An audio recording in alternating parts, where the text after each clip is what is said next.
Hello. Yeah. Is it about time? Is it? Is this? Okay, so it's about time, right? So welcome back to DSP. And it's a pretty rainy day, so thank you for being here on time. So while we are still waiting for perhaps more students, your fellow students to show up, let me just slowly start today's lecture. So today we are entering lecture 9. Yeah. And so remember that we are on this topic of designing FIR filters, FIR, finite impulse response.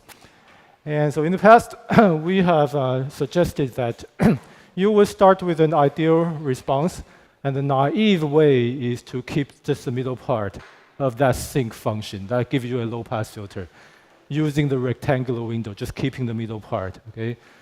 But there's Gibbs phenomenon. So last time we spent much time to introduce to you some concepts regarding the reason why there's always a ripple that's going to be minus 21 dB large. And you simply cannot reduce it by increasing the length of FR filter. That is by keeping more and more points in the middle, hoping to improve that performance. But sorry, you cannot.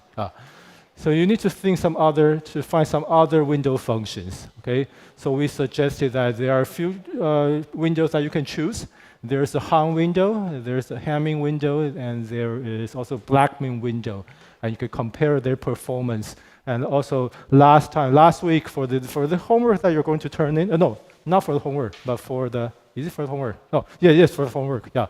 For the homework, I asked you to calculate the Fourier transform of the Hahn window, right? There's such a problem.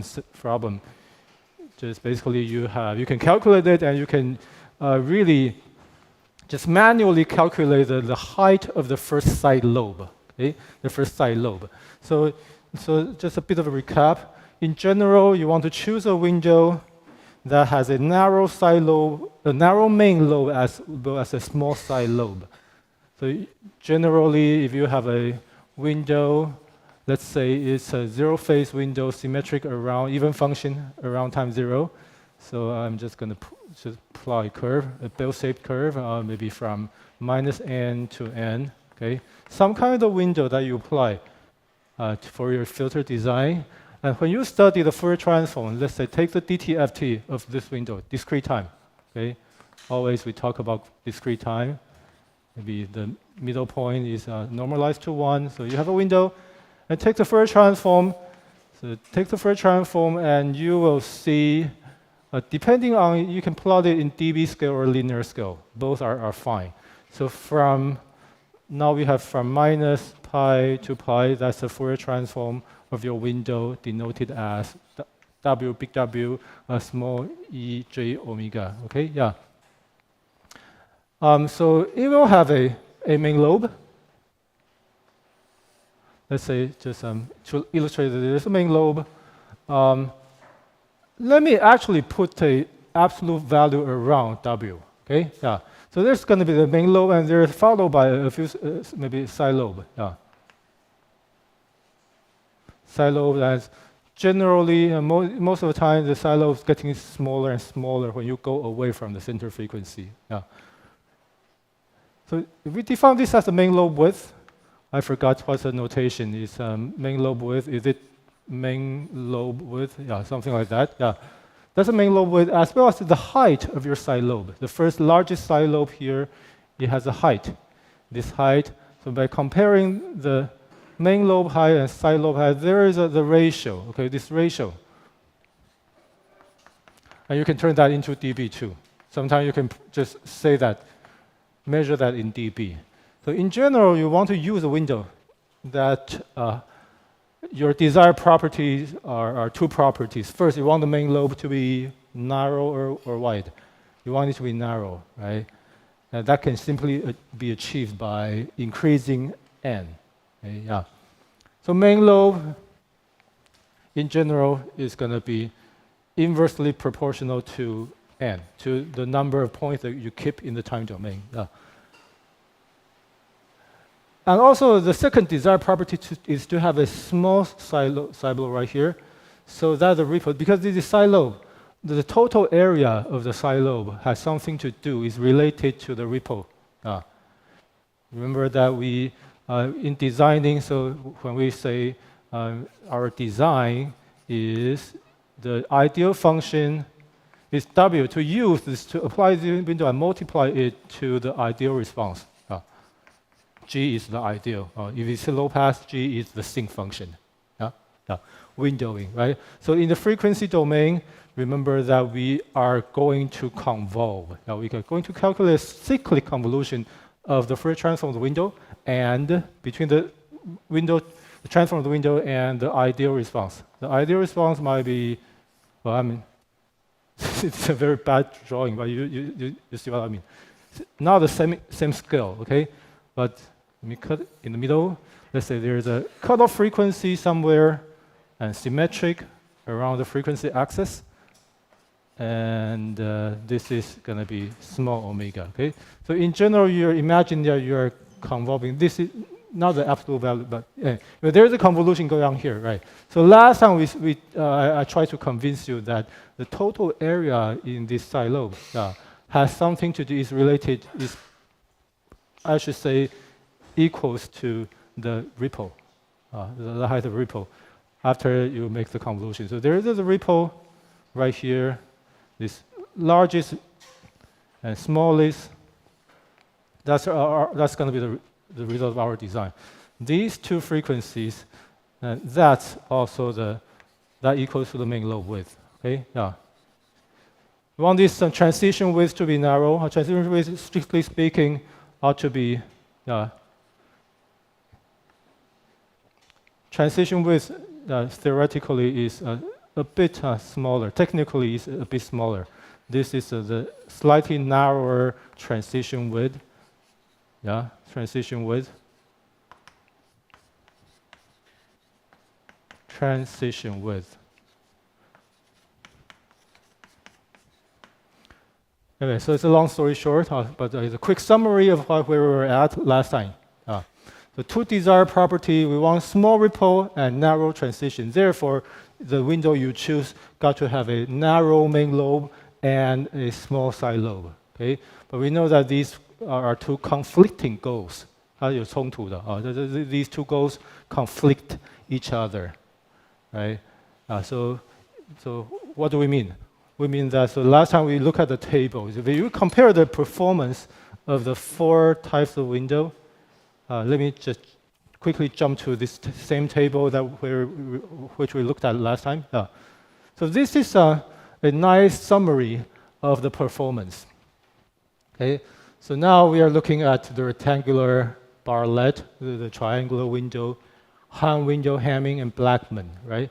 So when we go down this table, we see that the side lobe, the peak side lobe amplitude relative to what? Relative to the main lobe in dB is getting better when we go down the table. Now we want this to be small, right? Minus 57 dB is very small, if you think about it. Minus 57 dB is pretty small, almost 0.0001 啊. Very small side lobe, very nice. But unfortunately, the Blackman window has the worst main lobe width, the widest main lobe right here. So there's a trade-off. Going down the table, improving the peak, the main lobe to side lobe ratio, but now the main lobe width is also getting wider as a result. So these two columns show a conflicting design, desired properties. Two properties conflict each other, right? So that's how we read this table. Okay, okay, so as I said, there's some peak side lobe amplitude relates to this delta. Peak approximation error after you finish your design. Okay, so that's the delta right here. This small bump right here, 这个跳起来、凸起来的地方, the small bump right here is delta.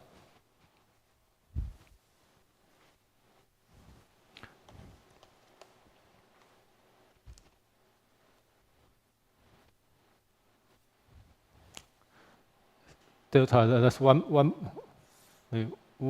plus delta, and this must be minus delta. Okay. minus delta. The most negative point, the most positive point is the transition the response is going down from 1 plus delta all the way to minus delta, monotonically decreasing in the transition region. Okay, so those are the first three columns. Those are the ways that we read the first three columns in this table. Okay, so make sure that you understand this table. But today we are going to explain the fourth and the fifth column right here. Okay, so you read the table. You can find an equivalent Kaiser window. Okay, Kaiser window which has a parameter beta. So we talk about this very soon. Okay, and when you choose the Kaiser window, it turns out that to jump to the conclusion, it turns out that you can construct the Kaiser family of windows, or simply Kaiser windows. They outperform these fixed windows. Fixed meaning that 就是固定的 fixed windows. Okay, fixed windows somehow is outperformed by the Kaiser family of windows, and we'll see that. Okay, we'll see why that's the case.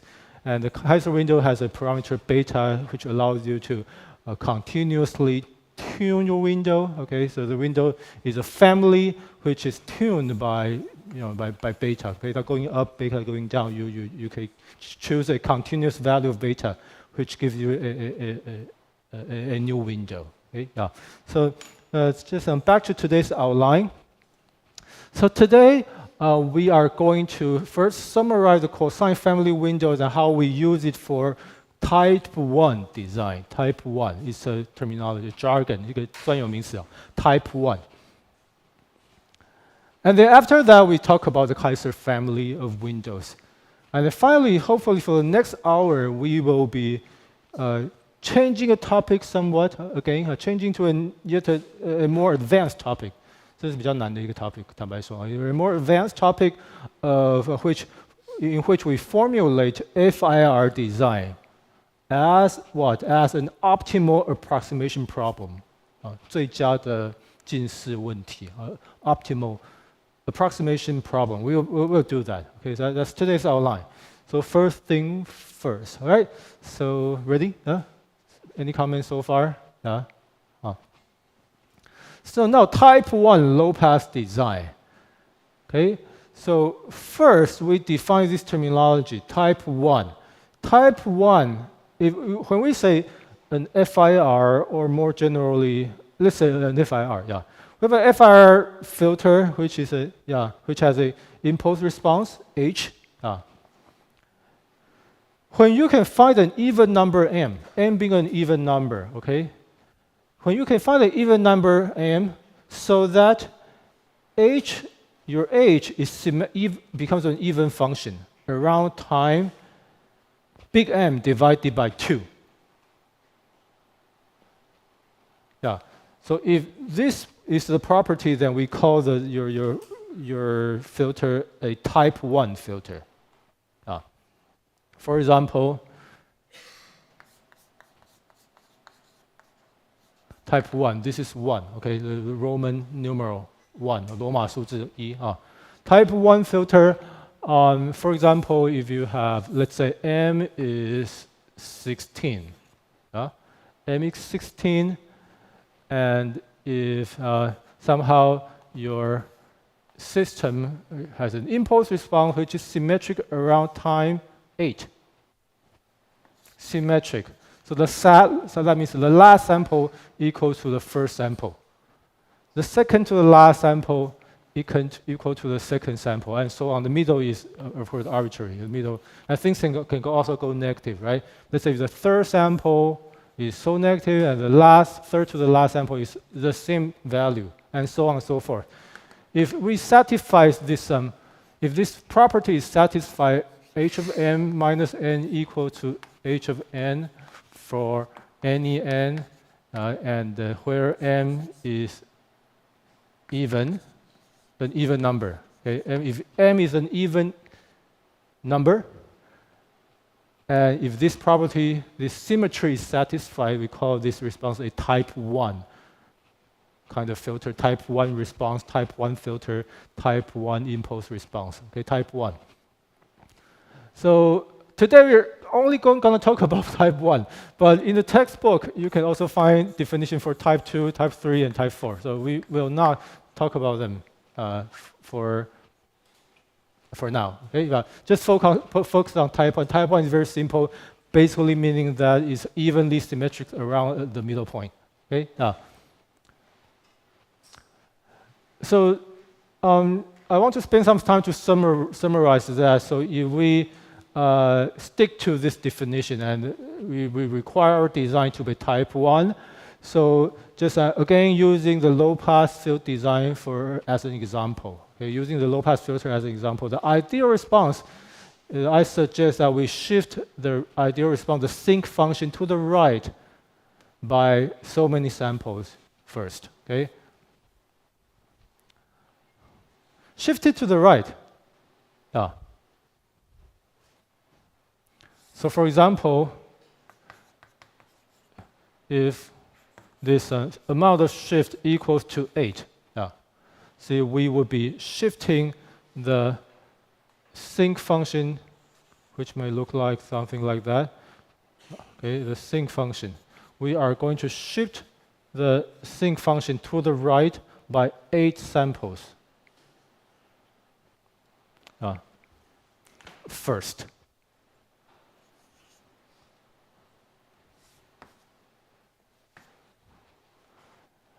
And then now we keep the part, just in principle, we still keep the middle part. But now we require the middle part to start from time 0 and end at time 16. Okay? Yeah. So now we focus on n from -0 to 16. And here I'm borrowing a MATLAB or Python notation. Okay? N goes from 0 to 16. Is that clear? So we first shift the ideal response to the right, and then we can now multiply using the same, just after shifting, just try to make sure that all the notations are correct, are agree with each other. So G of n already shifts to the right. And so now W should be defined from n equals to from 0 to 2 times the shift.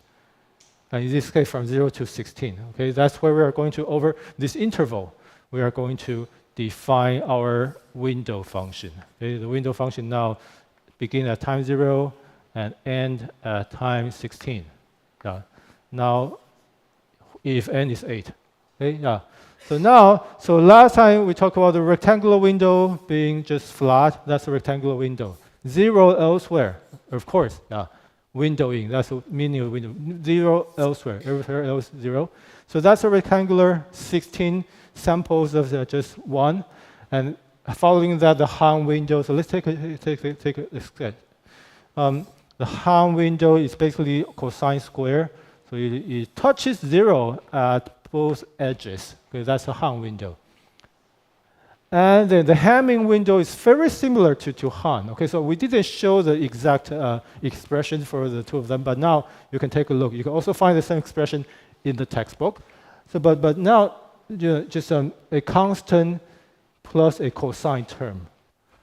That's what's in common for Han and Hamming. Okay, Han and Hamming. So far, so good. Han and Hamming, both are names of two different persons. Okay, Han 跟 Hamming 都是曾经古人啊。These are names of two people. Han, the Han, and the Hamming window, named after two scientists. So and then further, so let me also draw Hamming, so you know that now the Hamming doesn't touch 0 at the edges. Does not. Okay. Hamming does not touch 0. So at the edge, the value is going to 0.54 minus 0.46, 0.54减 0.46, which equals to 0.08. 0.08 at both edges. That's the Hamming window. But otherwise, the shape is the same. Okay, Hamming window, that's Hamming window, and Blackman has an X. What's the difference? Blackman has 1, 2, 3 terms. It has an additional term of cosine right there. So that's the expression for Blackman window, for the Blackman window. Right, so we have 3 windows. The windows are like that, okay? So now, since our window is symmetric around time 8, and the ideal response after shifting is also symmetric around time 8, we can just very reasonably take the middle part by multiplying the ideal response with the window in the time domain, sample by sample, right? It makes sense, right? Just keep the middle line aligned. Keep the middle aligned. So far, so good. Align them. Then do the multiplication. Okay. Now, so after multiplication, you have a finite. So after you multiply them in the time domain, then you have a FIR filter, which is causal. So the hassle of introducing a shift and so on is to ensure that the result is causal. Okay? Remember the definition of causality? Causality, right? Causal means that your FR filter cannot, the filtering action cannot depend on the future. Okay? Therefore, your H now, when it equals to W times the ideal response, G, W,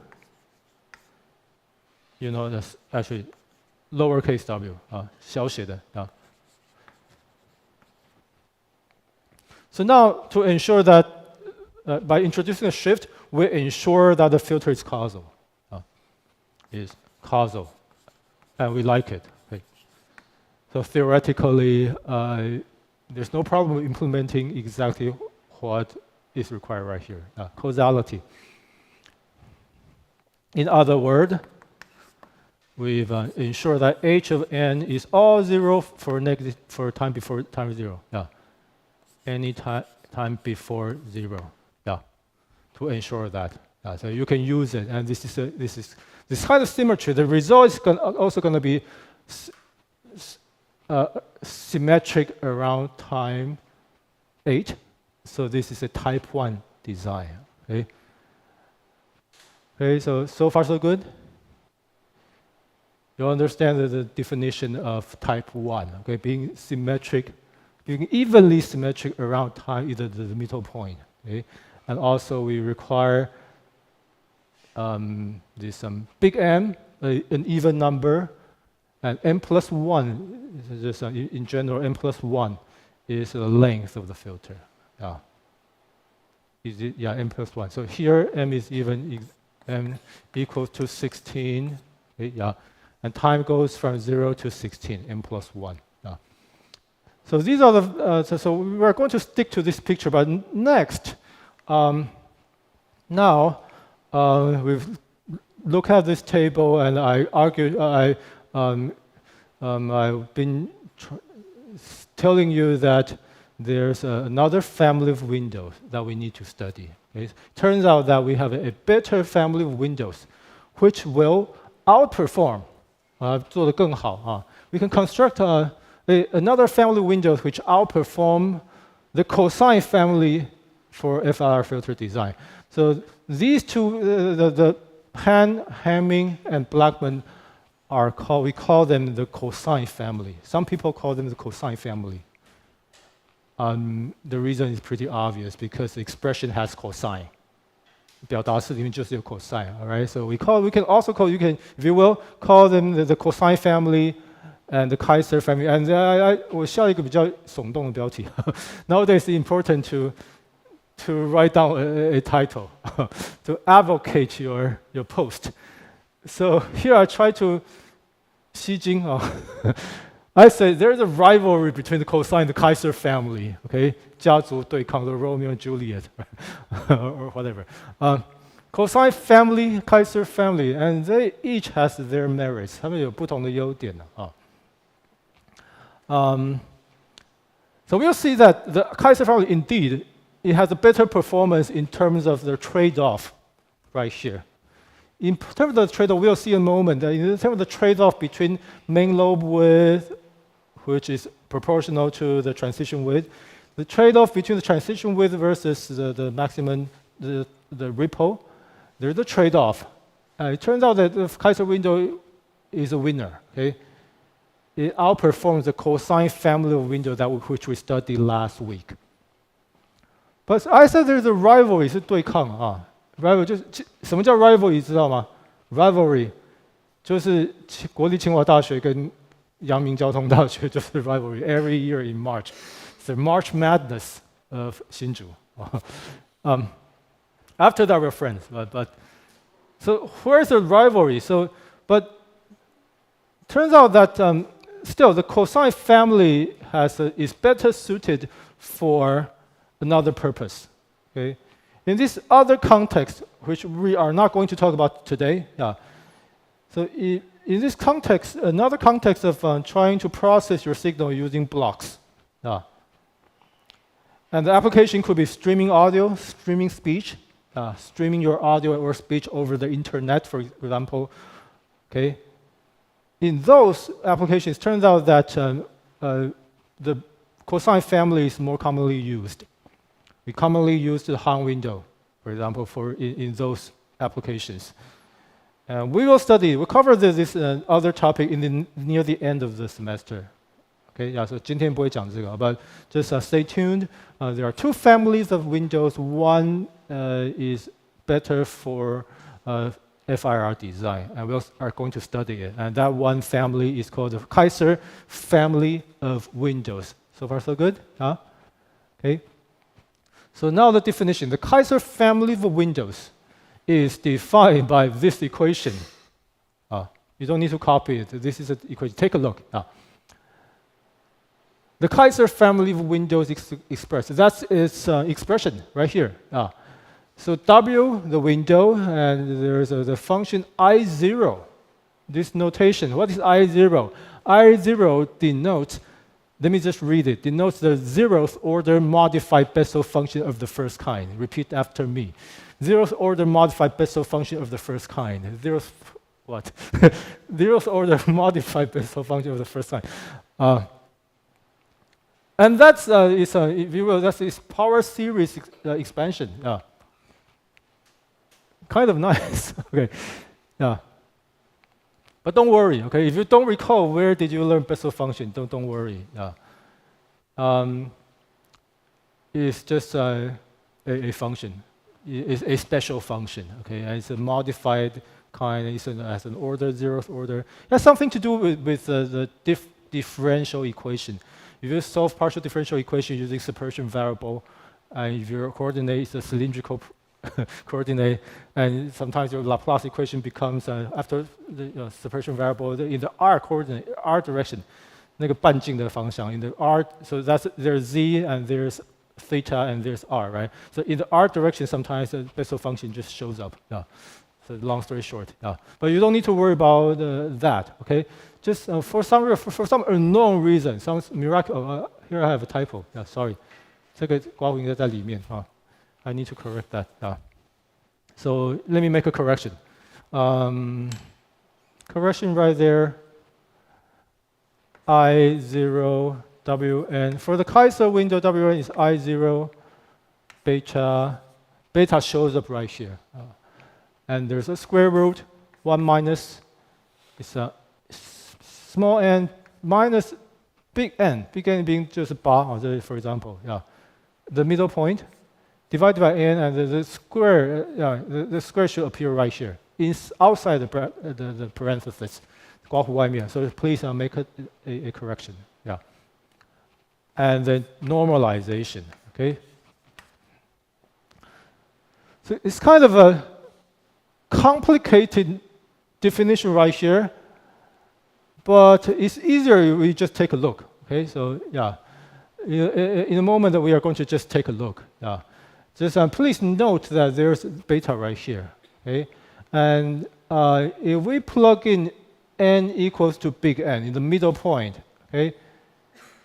So you should be able to conclude that the middle point, in this example, big N equals to 10. The middle point is always 1, just by plugging, no matter what beta is. So here, let's just take a look. On this top plot, we have 3 cases. Sorry for being pretty small. We have 3 cases of beta. beta being 0, 3, or 6. 0或3或6. Okay? When beta equals to 0, then it's trivial. Then Kaiser window is actually the rectangular window. When beta equals to 0. Okay? Just keep in mind, when beta equals to 0, this Bessel function and so on, W reduces to the rectangular window. But otherwise, when we increase beta, it's going to go down this curve more rapidly. Yeah. This is by increasing beta. Okay, it's becoming more and more bell-shaped by increasing beta. And this is a nice plot to look at. Beta equals to 3, beta equals to 6. Okay, so this is the direction of increasing beta. Increasing beta makes the curve look more narrow. Okay, so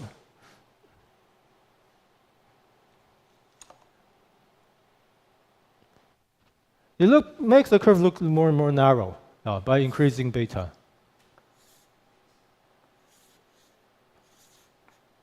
Beta equals to 0, beta equals to 3 may look like something like that. Beta equals to 6 almost touches 0, but it doesn't actually. So anyway, so this is the direction of increasing beta, right? That's how the Kaiser family window looks in the time domain when we increase beta. So far so good? Pretty simple idea. So it could look terrifying, but don't worry. 看起来有点丑, don't worry. Okay. More important is to look at how it looks in the time domain first. Yeah. So pretty simple idea. So but the next plot right here is again the same 3 beta values, but then here I ask you to try to focus on what happens for the side lobe. So this is the Fourier transform of the window in dB scale. Okay. First, please notice that this is the Fourier transform in dB scale, and we want to take a look at the side lobe, right? So can we agree that the side lobe? So it turns out beta equals to 0. That is where the side lobe is, right? Right here, that's beta equals to 0, and now beta equals to 3. The first side lobe goes from here to here. And then hopefully I'm looking at the what? That's beta equal to 6. It's kind of busy. This plot is kind of busy. 有点忙啊. Kind of busy, but you can see. If you just look very carefully, you see that, the side lobe ratio now is getting better and better. You get a small side lobe, small and smaller side lobe by increasing beta. Okay?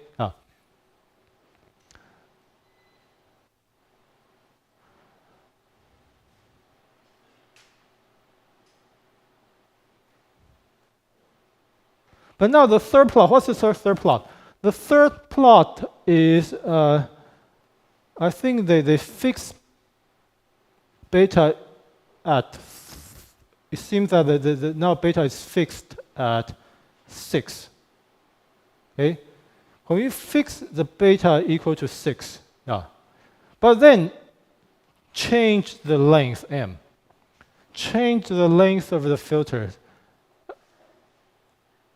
Or change the length of the window. Okay, when we change the length of the window, we accept of course, the Fourier transform. The main lobe width is going to decrease when we increase the window length. Okay, so the third plot shows you a comparison of fixing beta by changing the length. Yeah. So these are not hard, okay? Hopefully these observations are not hard to make, okay? By inspection, you learn a lot. Yeah, so far so good? Yeah, just make observations. So in the next slide, we're going to show a plot of using the Kaiser family windows for filter design, okay? So remember that so far we're just staying with the window. We are not multiplying the window with your ideal response yet. This is just a Fourier transform of the window function. Okay, no cyclic convolution yet. Okay, this is just the window the transform of the window. Okay, but the next slide, imagine that we are using now.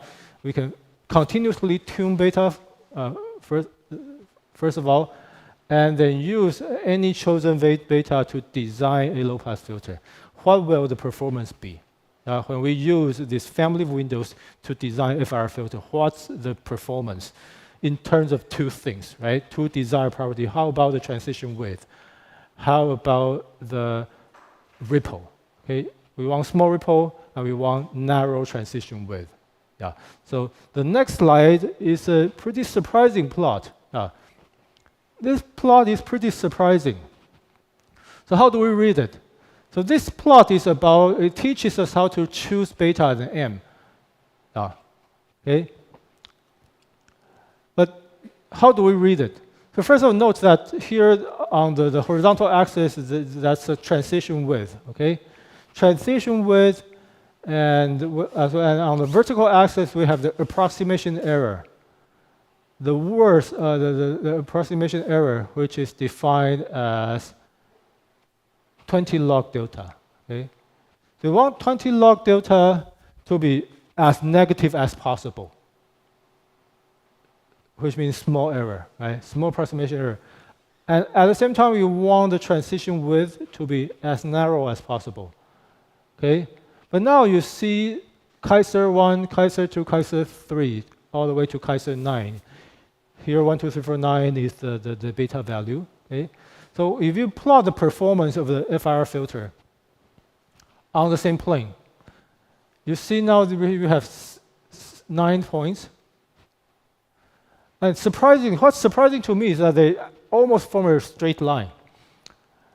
This is pretty surprising to me. I don't know what's the reason. Yeah. I frankly don't know. It is surprising to me. So take a look, right? Surprising plot. Very nice. They almost form a straight line on the plane, okay? So, whereas your fixed windows, the Bartlett hand, this should be Han, okay? H-I-N-I-N-G, please delete the last 3 letters, Han. Yeah, Han and Hamming. This is a copy from the textbook, by the way. Some earlier engineers wrongly refer to Han window as Hanning. Hanning. Turns out there's no person. Yeah. Hamming is a person. Han is another person.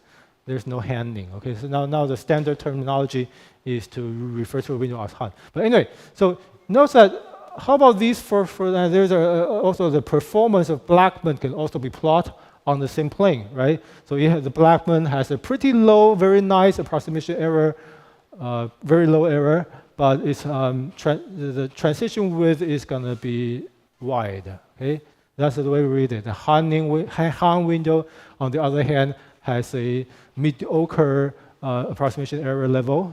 有点中庸，不是特别好。has an okay approximation error. But of course, its transition width is narrower, much narrower than that of the Blackman. So there is a trade-off, right? So before we're looking at this individual point on that table, when we go down the table, we do this, right? But on this plane, you see that, how about this straight line? Did you notice that all the 4 points right here are on which side? On the upper right side of that straight line, right? What does that mean? Does that mean which one is better? Is the Kaiser family better, or these fixed windows? Which ones are better? The Kaiser family is the better performance, right? Because ideally, you want to pull the point toward this down lower left side, right?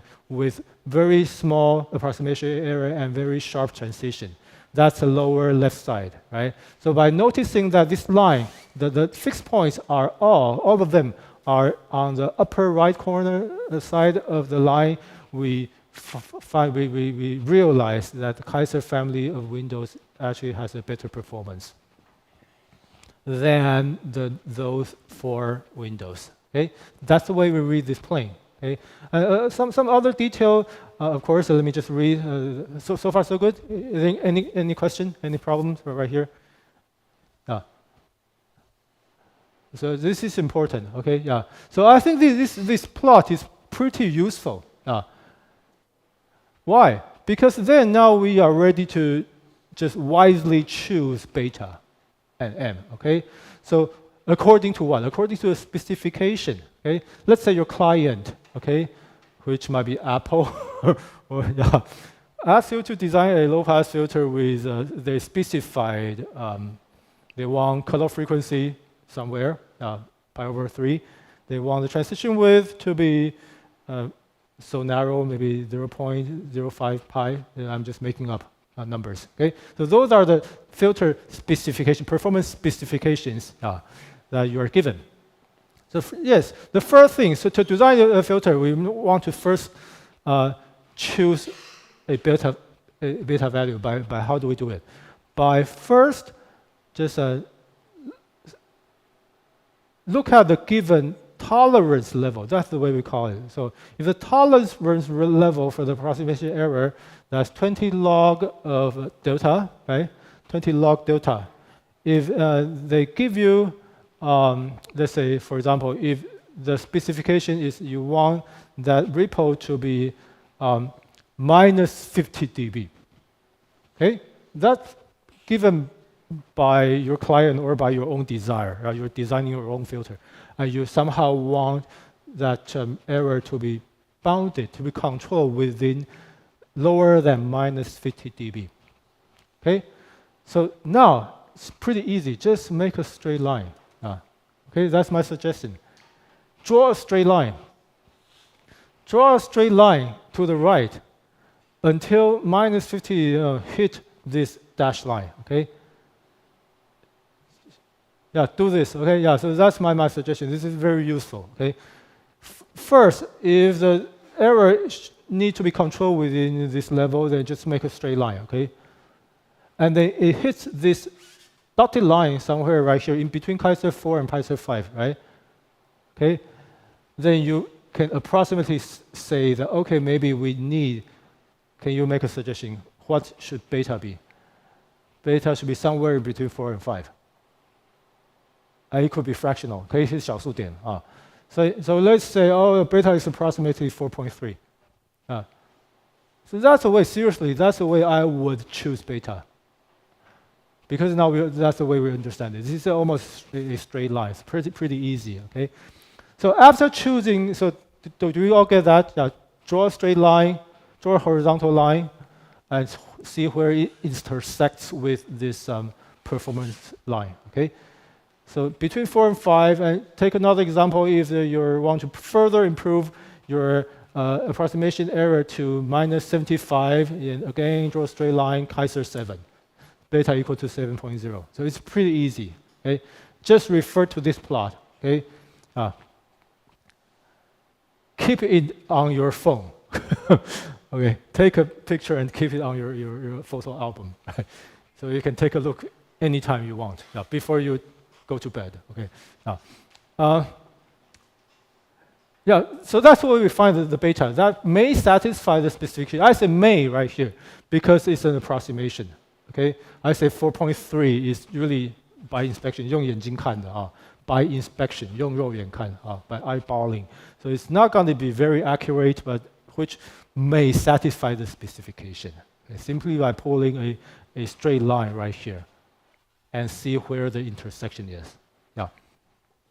But then after that, you still need to choose the window length, okay? And this job is actually easier, okay? Window length, basically we've noticed that the transition width is inversely proportional to the window length.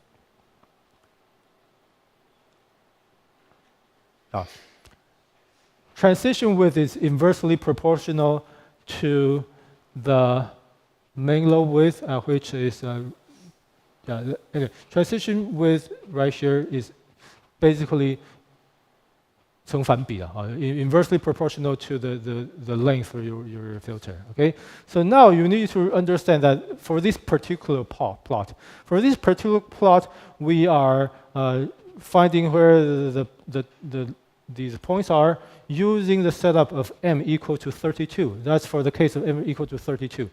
Okay, so let's say if you double m, what will happen?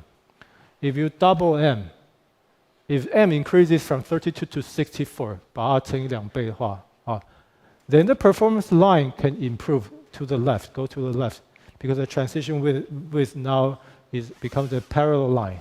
Okay, when we increase, I hope I'm saying this correctly. No, not parallel. I'm sorry, it should not be parallel, but it becomes another line. Okay, when we double, if we so I just want to say that for any given Kaiser window, the transition width is going to be inversely proportional to m right here. Now we are only plotting m equal to 32, so you can figure out what if m equal to 64. Then every point should move to the left, because now the transition width can be improved. Okay, every point should move to the left. It's still going to be a straight line. Okay, a different line. So just 把握住这个精神啊，就 you won't just grasp this principle, design principle that the transition width is inversely proportional to m. Then you'll be able to find out using this plot, which you save on your phone. Okay, is it clear? Is the idea clear to you? 有听懂吗？ Transition width is a more easier business. Just remember, it's inversely proportional to the window length. After you choose beta first, because beta depends on this your tolerance. Okay, this will depend on your tolerance level right here. Okay, so that kind of summarizes all I want to say about Kaiser window for now. So let's take a break of 10 minutes. Okay, we are a bit early on schedule. Take a break for 10 minutes, and when we come back, let me switch to the next topic, which is more advanced. Okay, the optimal approach. Take a break.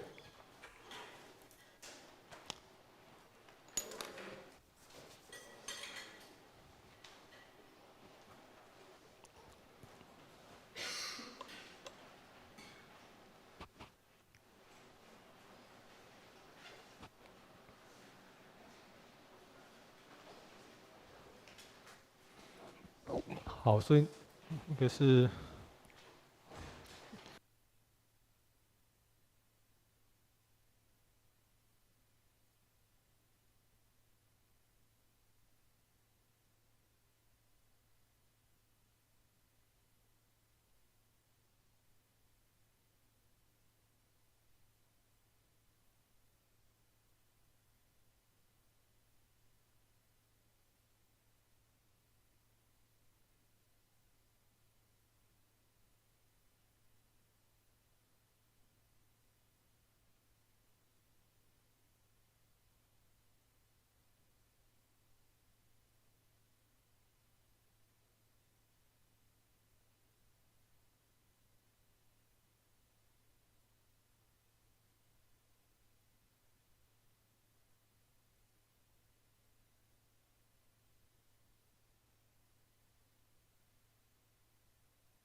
Okay, so can we start? Can we resume our lecture?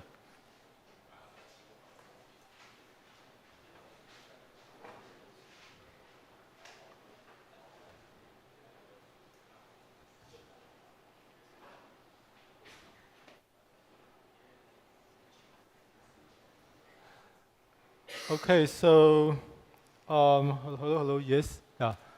So our next topic is still in our last topic for FR design. Okay, still we are going to talk about type 1. Yeah. So in the next hour, we stick to this constraint. We are going to design a filter which lasts from time 0 to time 2 times big N, an even number right here. So in principle, we have generally we have a total of n plus 1 samples in, and we need to design a filter. But now what's different here is that we're going to just now go away from the window idea. So now the next topic has no window. So we are not going to refer to any window function anymore. Okay? But totally differently, in a different manner, we're going to first formulate the design problem as that of an optimal approximation. Optimal approximation. And just in particular, we're going to minimize the maximum approximation error. It's a minimax problem. Let me repeat that. Minimizing the maximum approximation error. That's the way we are going to handle it. Okay? Minimax. Some people say minimax. Minimax. No, minimax problem. Yeah. I'm going to formulate the design problem as a minimax problem, and we'll see in a moment what that is. Yeah. So first of all, so let's again repeat state our constraint. We're going to consider, but in this case, we actually consider zero phase type 1. Okay, it's mathematically easier to, again, I'm sorry for that, again, shift to 0 to the middle. Okay, it's just easier because you can always shift it later to the right by 8. Okay, so let's just so now time is from -8 to +8. Okay. For now, it's just mathematically easier, more compact, 比较简洁了啊. So mathematically easier to discuss. We call it zero phase. Any design satisfying now with h of -n equals to h of n. So that's still the same idea. Your design is going to be symmetric around the middle point in time. Okay, it's going to, in this case, it's going to be an even function in time. Let me just still copy all my dots. Let me actually just erase this. Yeah. So now we are going to define the time axis somewhat differently. So now it's from -8 to 8. Yeah. The time index now is from -8 right here. Middle point is time 0, and and so on and so forth. The last point right here is time 8, from -n to +n.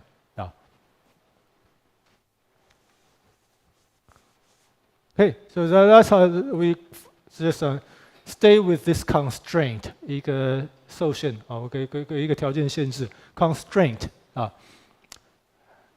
So but otherwise these samples can be arbitrarily chosen. Following this constraint, but all the samples can be arbitrarily designed. It's arbitrary, seriously. Okay, so there's no concept of windowing. We're going to arbitrarily decide what is H0, what is H1, what is H2, what is H8. Those are the 9 parameters we need to design right here. Okay, we'll see in a moment. So frequency response right here. So quickly, if we just take the first transform of any even function in time, we know the result is going to be real valued. Right? Actually, the result is going to be equal to just a DTFT, the middle point H0 times plus 2 times Hn cosine omega n. You can easily verify that according to the DTFT. Does everybody see that? DTFT. So just H of Ej omega by definition is from -n, to n running out of space. H of n, E minus j omega n, right? Yeah. But now, because the time domain is symmetric, it's going to be real valued, and it equals to this expression. Okay? Yeah. Equals to. Let's just copy it. Yeah. And for the sake of just taking it easy, take it slow. I'm just going to copy it. The result is going to be h0 times 2 times the summation. Because of symmetry, now the index runs from 1 to big N. And hn cosine of omega n. So that's a kind of an important observation to make. Okay, yeah. So in general, it's going to be a function of omega. Okay, that's the frequency response. Again, there's no window. Okay, this already is the frequency response of your design. Okay, so just denote this as a of omega, just to make the notation, our notation simple. Okay, a of omega being the frequency response. Okay, so now the goal is to minimize an objective function. The objective function reads this way: max of some absolute error function. Okay, E stands for error. And so let's take a look at E first. E as a function of omega could be, there is a multiplication of W, big W of omega, and this is not about window, by the way. This W stands for weight, or weighting. Did I write it somewhere? Weighting function, okay? Not window, but weighting. So here, our error function is weighted. You can weight it for different frequencies. Weight the low frequency larger, the high frequency smaller, and so on. Okay, a weighting function times what's inside here is really the approximation error. Okay, the approximation error is weighted, and then we want to just minimize the maximum of the weighted error. Let me repeat that. We want to minimize the maximum of the absolute weighted error. So there are a few steps. Let's combine all of the concepts into one sentence. That's our goal, to minimize an objective function, which is the maximum. Consider over where? Consider over a frequency region. Okay, that's denoted as f. Okay, so the way we read it is we consider all the frequencies in f, where f could be a union of pass bands and stop bands. I say a union, okay? There might be 2 pass bands, 2 stop bands. That's fine. 10 pass bands, 3 stop. Anyway, so you can consider a union of pass band and stop band. We'll see some pictures, okay? But f is a kind of a union of intervals, basically. Consider like in all the frequencies where we care, and then there got to be somewhere where the weighted error is maximum, okay? And we minimize that maximum. So there are 好几个弯 So there's a few like concepts that we need to master right here. Let me copy the expression, okay? So here we define the sort of the function we want to maximize we want to minimize maximum, and that function is denoted as a weighted version of the approximation error. Of course, the approximation error is the desired response minus the a of omega. Okay, everything's real valued. Okay. To make our discussion simple, because we have this constraint that everything is zero phase. Constraint over there, so everything's real valued, first of all. So they define this weighted error function where big W, if it's a weight, big W of omega should be positive everywhere. Positive everywhere.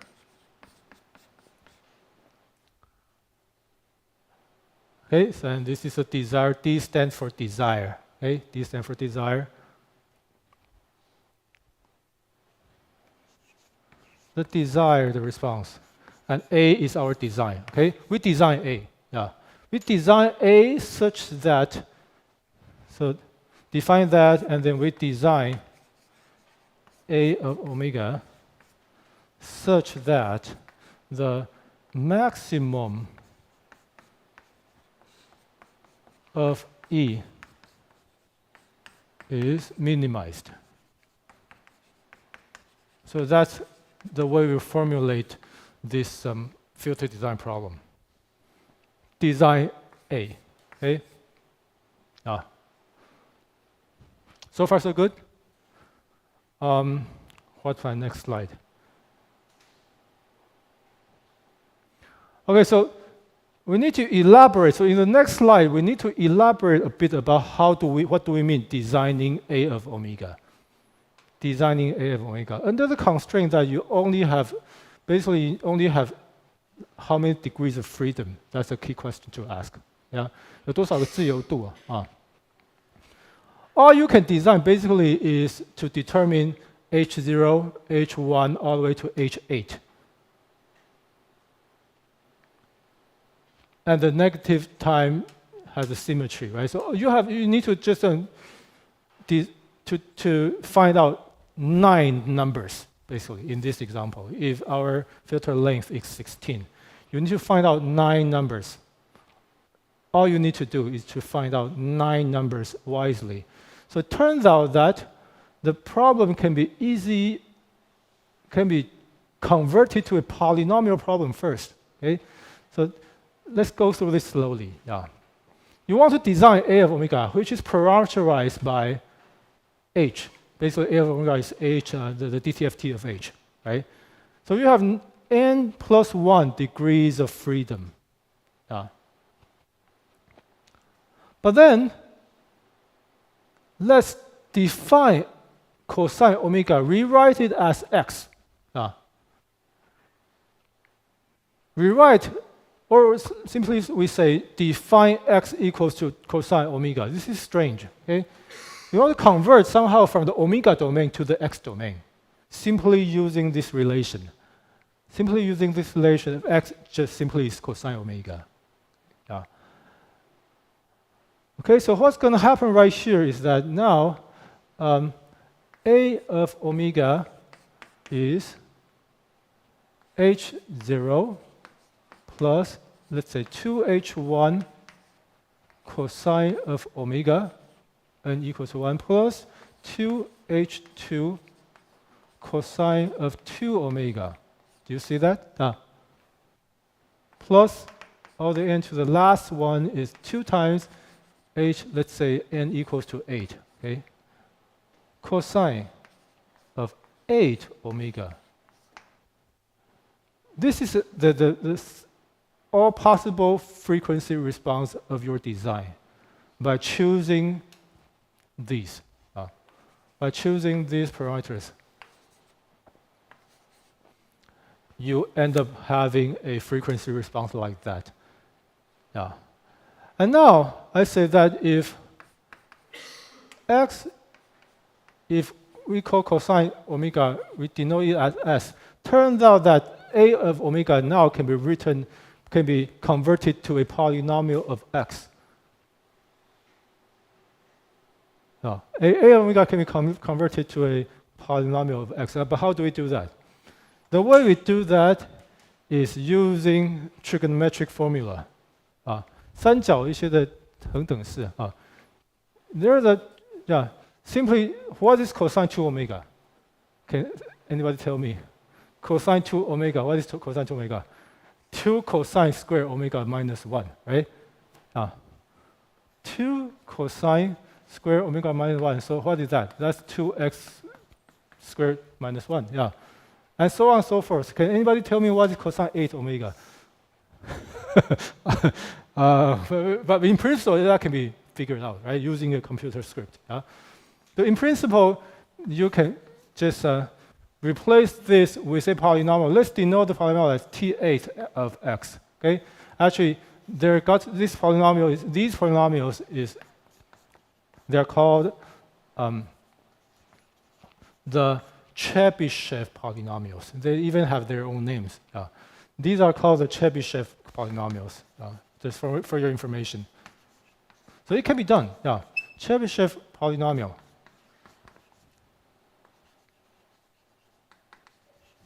Okay? So it turns out that it's better. It's easier. We need this step. We need to convert the problem into the x domain by defining this relation. X, what is x? X is cosine omega. Okay?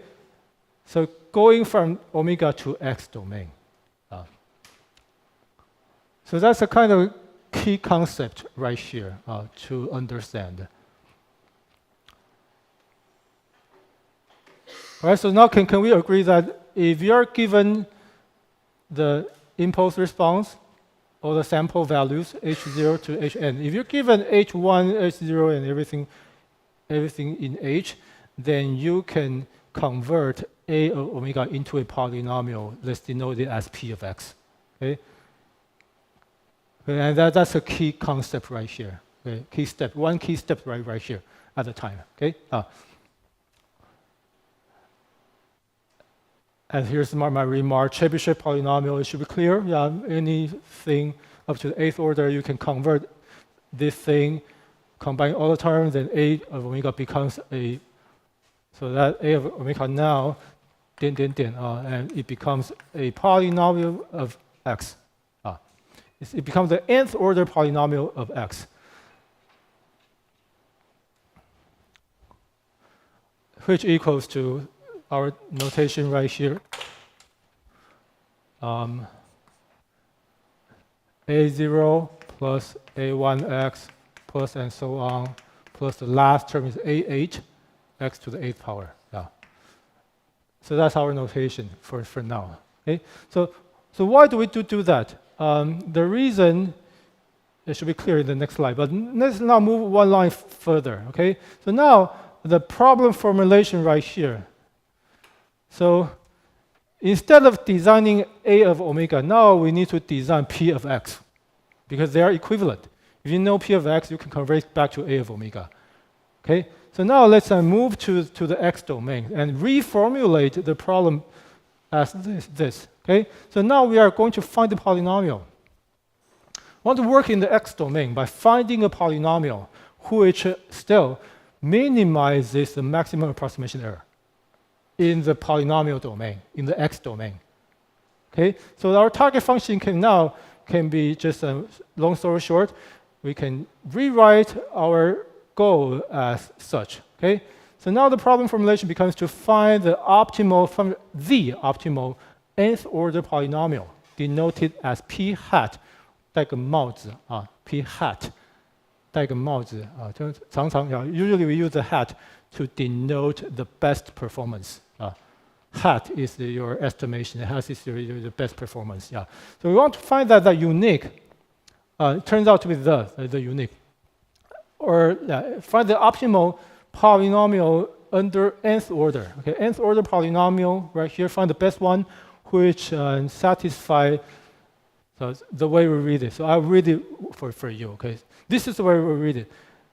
This polynomial is the argument which minimizes the maximum weighted approximation error. Okay, let me read that again.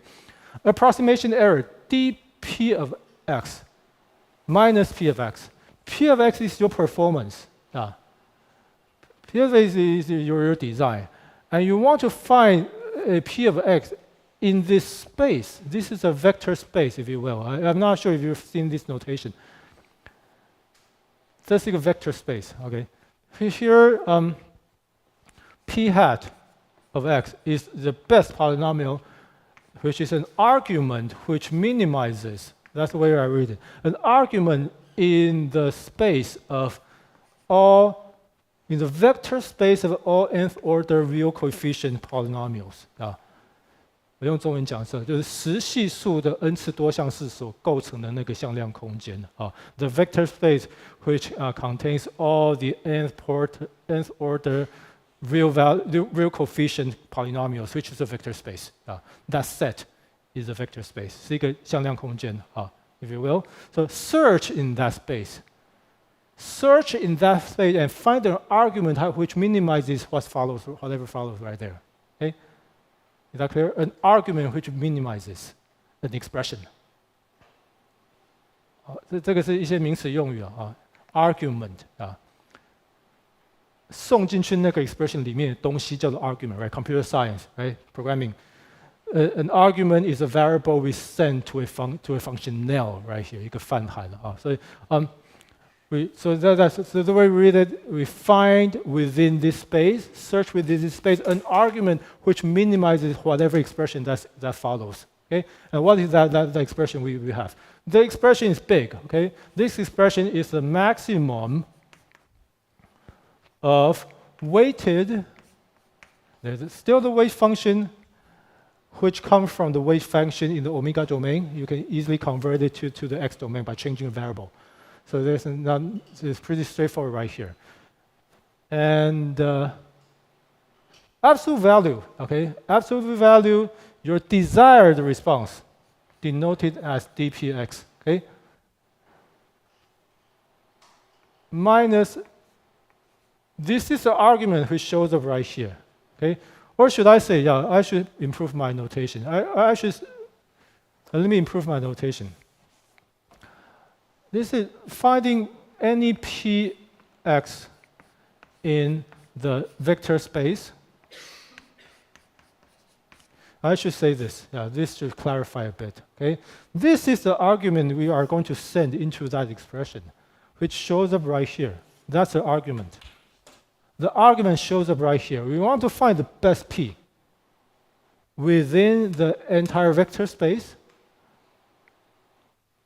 which minimizes this expression. Okay, if you make a random guess of p, you get the maximum approximation error, and you want to minimize that maximum approximation error. Maximum over which? The maximum over any x in, I say, cosine of the original union of intervals. Okay. I agree. This is could be quite mentally challenging, right? It's minimization, the maximization, and argument which send into the expression, and so on. Okay. So maybe our strategy next, after I pretty much copy everything on the board right now, we'll see. Let's try to visualize what's going on. Okay. I'm going to share with you how to visualize what's going on. Okay. So. Let me check if there's any missing point I didn't cover for now. So where, yeah, argument P right here, that's the argument. Search within this space all the possible polynomials under nth order. Okay, n 阶多项式构成的向量空间啊。Search in that space. An argument which minimizes this expression. So the key next step is to really visualize what do we mean the maximum weighted approximation error. Okay, we may need a few examples. What do we mean W? Okay, we need a few examples next. Okay, but any questions so far regarding the notations? Regarding the notations, can I move on to an example? Do you want to see an example? Okay, so.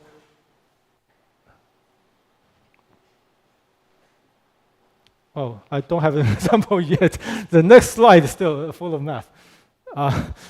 Let me draw an example. Yeah. Let me just simply draw an example right here.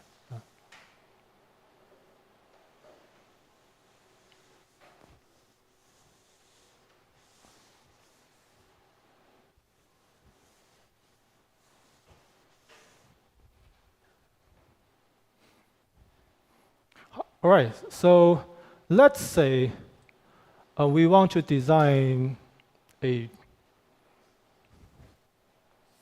Let's say we want to design a filter with a low pass band and a high pass band. How about that? Yeah, gets fancy. Okay, we want to design our desired response has a color frequency and gain of 3. Yeah, be fancy right now. And there's also a high pass band, and this is Nyquist. Okay, so we want to design a filter which has a low pass band of gain 3 and a high pass band of gain. Give me a gain. Yeah, what is the gain you might desire? Somebody give me a gain. 1. Okay, good choice. Yeah. And a stop band. Yeah, stop band right here. We want 0. Okay, stop band. Okay, so we have the cutoff frequency right here, omega C1 for the pass band, for the low pass, omega C of 2 for the high pass region, and then also the edge frequencies is from, let's say, a stop band frequency omega S2. So we have 2 edges plus 2 edges, a total of 4 edge frequencies. And now we have a union. So this is a spec. The spec is separated into 3 segments, or 3 zones, or 3 frequency intervals. So this is what we mean by F right here. F, what is F? F is a disjoint set of intervals. Disjoint set of, should I say, closed intervals.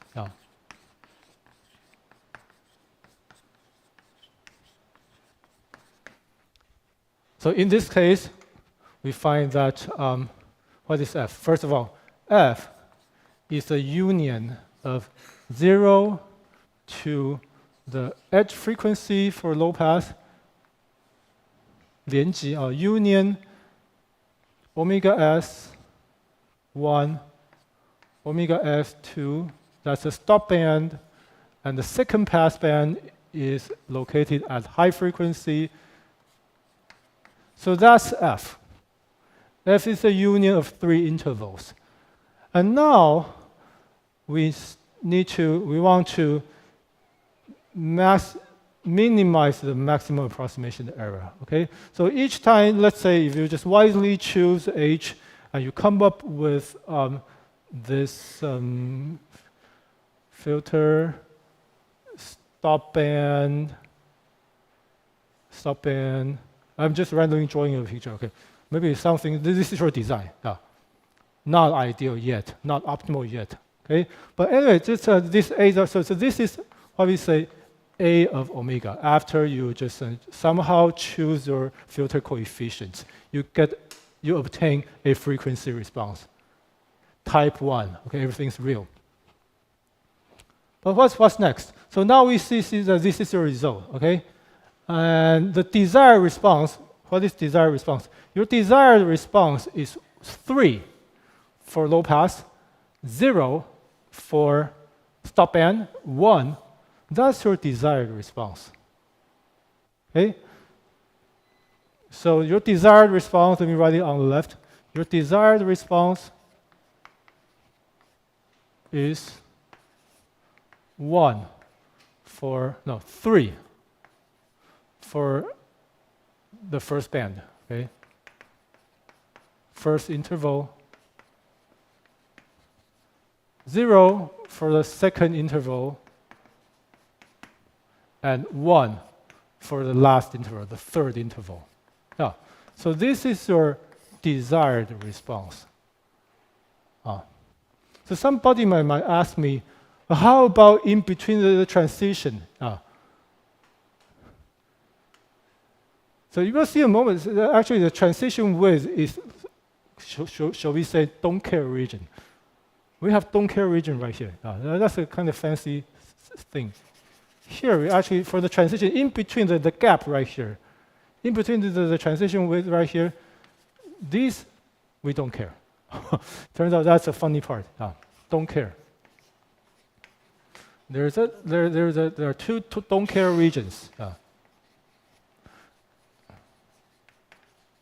So this is a formulation, okay? We have F right here, And then now we are not ready to talk about to plot E yet. Okay, and so far so good. Take it easy. Let me wait for you for a few seconds.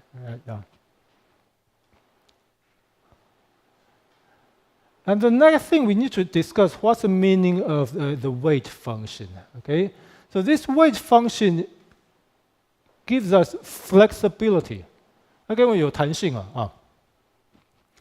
The weight function is a description. Okay, it describes how it's sort of a penalty. 知道什么是 penalty 吗？惩罚了啊。So W, the meaning of W really is, I would call it a penalty function. How much you want to penalize error? Penalize error 就惩罚verb. How much you penalize the error? If you have a large W, that means that you cannot tolerate error at a certain places. But if you put the weight function to be really close to 0, that means that you almost don't care. Is that clear? Yeah.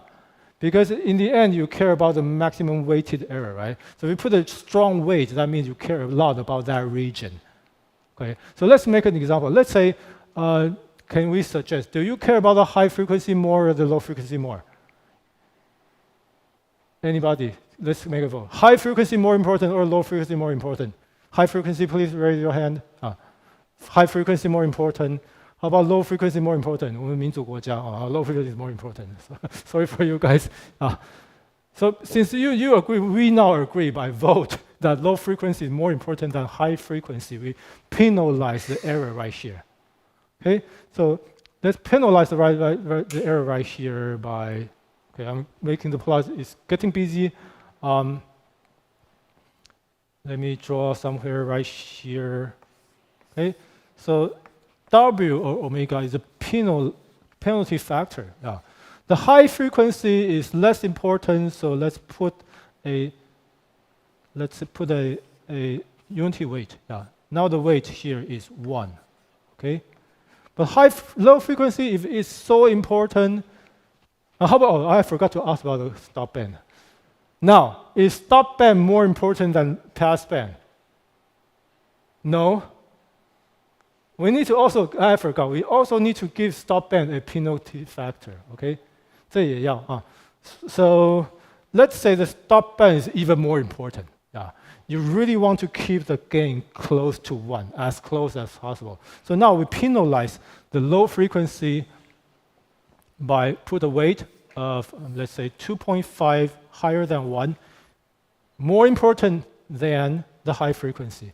And let's say the stop band is even more important, slightly more important, then we can have this flexibility to set the penalty even higher. So let's say now the penalty is 4. That's a random example. So this is the meaning, okay? We have the weight function is according to your your own will. Basically, 你自己决定this is your own will. 你的意志力 I think the stop band is the most important. Therefore, I put a strong weight. So that's kind of your design. You put some thought into your problem. Shall we? We put some thought into the problem. 有想过的。所以 therefore, high penalty weighting factor, low weighting factor, medium weighting factor. So that's the meaning. So now we are ready to finally talk about the weighted error right here. The weighted error is simply, given any design, this is a result of design, then multiply your error with W and put a absolute value around. Can you imagine that? Okay. So now I'll leave it as an exercise for you to kind of to make sure that you understand what's the meaning of weighting the error. Okay, error goes positive. Error can be both positive or negative, right? And weighted, and then put an absolute value around. Okay, you can try to make a plot. So exercise now could be maybe let me use the board on the right. Maybe I need it, or maybe not. Okay, so now please imagine. Okay, please imagine that we weight the error, and then 还是把它画出来好啊。So now, let's make a plot of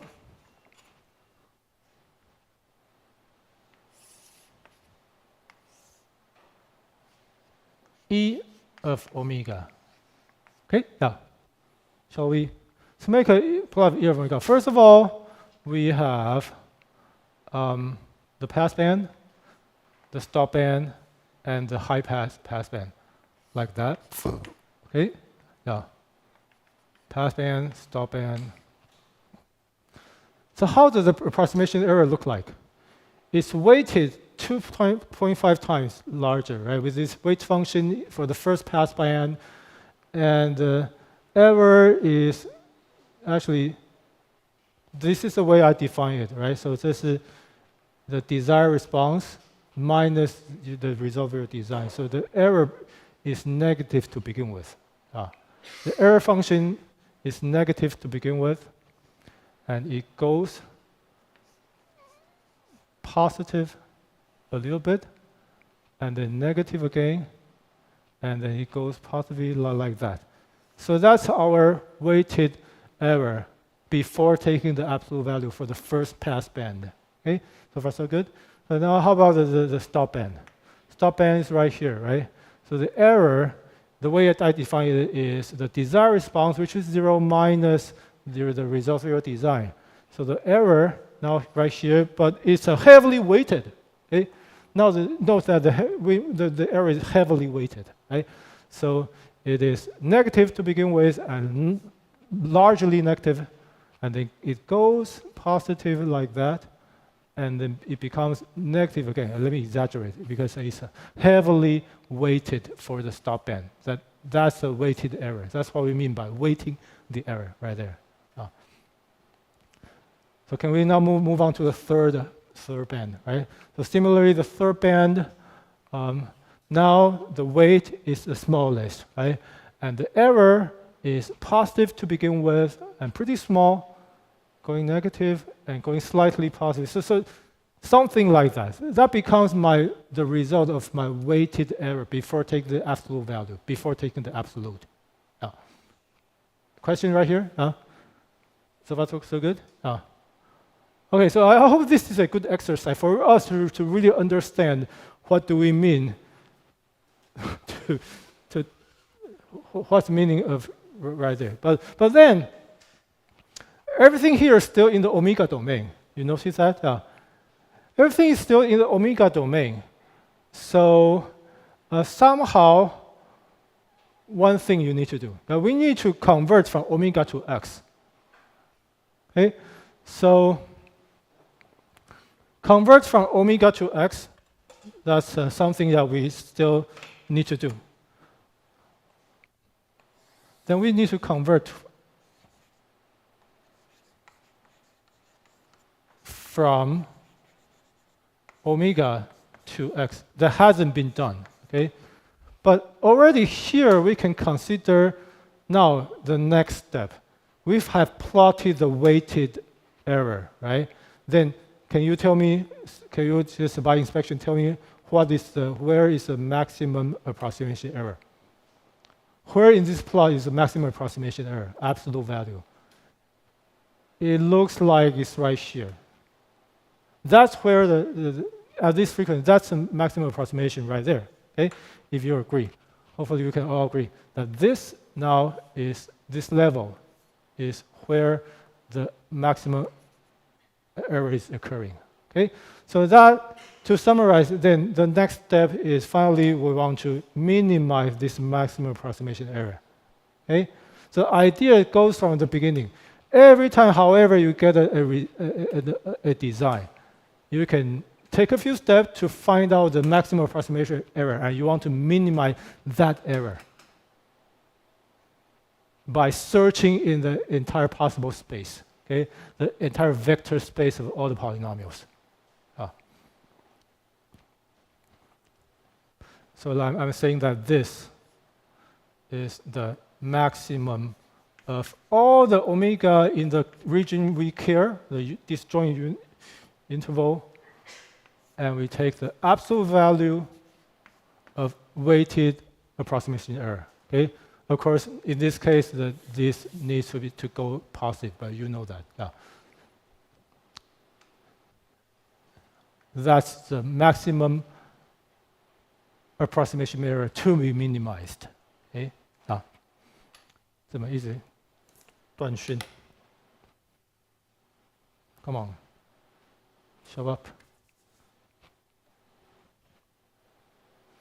Okay. So it's a long story, but hopefully every step is helping us to understand what's going on right here.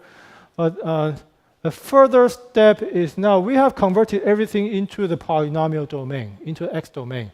And this is the easy part, actually, easy to understand. Once you grasp the idea right here, what is X? X is nothing but the change of variable. X is just a change of variable. Okay? So now, with omega goes from 0 to pi, what's happening in X? Cosine omega is just a change of variable. Cosine omega, this is really getting colorful. I'm sorry for that. Let me use blue color. Running out of color right here. Cosine omega is X. So the x-axis, cosine 0 is what? Cosine 0 is 1, right? And cosine pi is minus 1.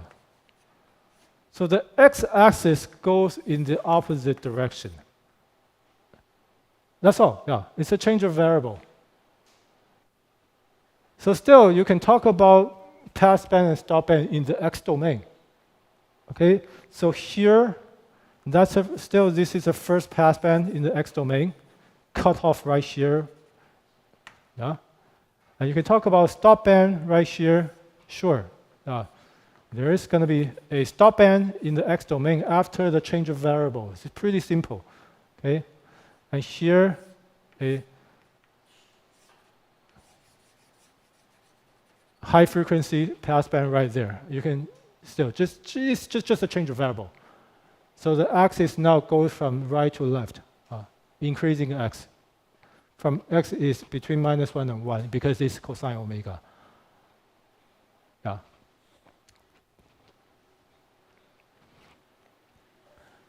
Okay, so finally, I claim to you. Okay, right here I'm claiming to you. There's a reason, which will be clear in the next slide.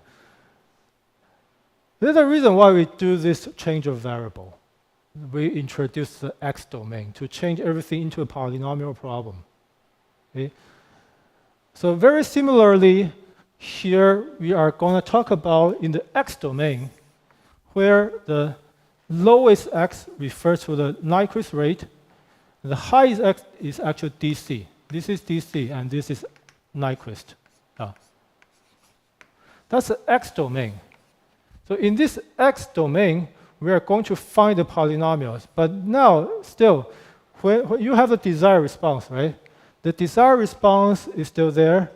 The desired response is a low pass band with a gain of 3. Is this 3?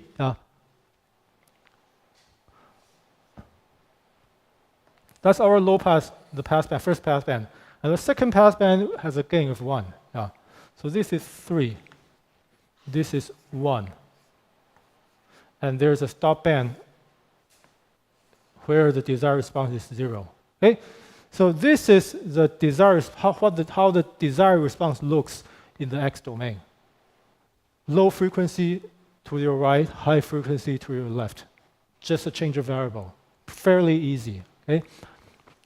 And similarly, you can plot your penalty. Okay? The penalty can be also plotted with the X variable. Yeah? So that should be pretty straightforward. That's pretty straightforward. And now our job is to find an argument that minimizes the maximum approximation error. What's the argument? The argument now becomes a polynomial. Okay? So basically, we are going to find a nth order polynomial which best fit this target function. Let me repeat that. So now our job is to find a polynomial, seriously a polynomial, which best fit your target function. So your polynomial may look like something like that. That's your polynomial. Maybe something like that, a polynomial. Okay, yeah. Find a polynomial, which in general is a continuous curve, that best approximate your target function passing through all the bands with a minimal maximum approximation error. And the error is weighted. Okay, that becomes our job. That makes sense? Becomes a polynomial fitting problem, simply put. 简单讲就变成一个多项式的一个逼近的问题啊。Becomes a polynomial fitting problem. Fit a polynomial which best approximates your piecewise constant specification. Okay, filter. So already you see that this formulation is pretty different from window method, right? So far we jump away, we stay away. We've driven away from the window concept. Okay, everything is now reduced to a problem of fitting a polynomial. Okay, fitting a polynomial, and the eighth order polynomial may have 1, 2, 3, 4, 5, 6, 7 extremium. Am I correct? 8次多项式里面可能有7个 local 机制，可能有吧，所以I'm not really on the right track right now. Okay, so did you get the feeling that we are seriously fitting a polynomial? Okay, now the entire filter design problem becomes fitting polynomial. Okay, so maybe that's a kind of the message I want to deliver for today. So maybe next week when we come back, we're going to introduce this alternation theorem. Okay. Still, fitting a polynomial, it turns out that this is a theorem. The best polynomial, if you're searching in the vector space of nth order polynomials, turns out that this kind of problem has a unique optimal solution. And this is theorem. And the optimal solution must have, there's a necessary and sufficient condition for this unique optimal polynomial. The condition is called alternation theorem. Okay?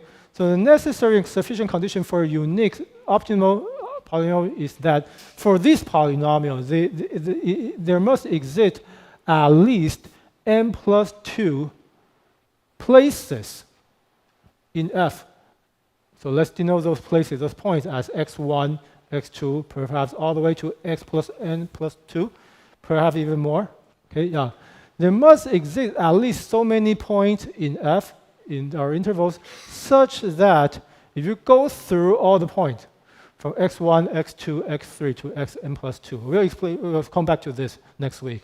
Okay, but let me just finish saying this.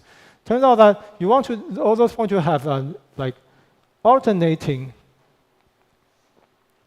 approximation error. Okay, alternating weighted approximation error. Alternating means that if you go from one point to the next, the sign changes, but otherwise the magnitude is equal. The error magnitude is equal from one point to the next point, but the sign changes. And you need to find, there need to exist at least so many distinct values so that the sign changes and all these points reaches the maximum approximation error right here. Yeah. I mean, the maximum approximation is met. It is exactly met at least n plus 2 distinct places. 不同的, n plus 2 different places. So this is a sufficient and necessary and sufficient condition. So we come back to that next week. Okay, so take a look. The handout is already given to you, and with that, maybe I can conclude today's lecture. That's a lot of information to digest. Okay, have fun, and please turn in the homework tomorrow, and please attend tomorrow's discussion session. Okay, thank you for being here, and thank you for those of you that spend time online. Thank you. 好，那今天就先这样，好，谢谢，好。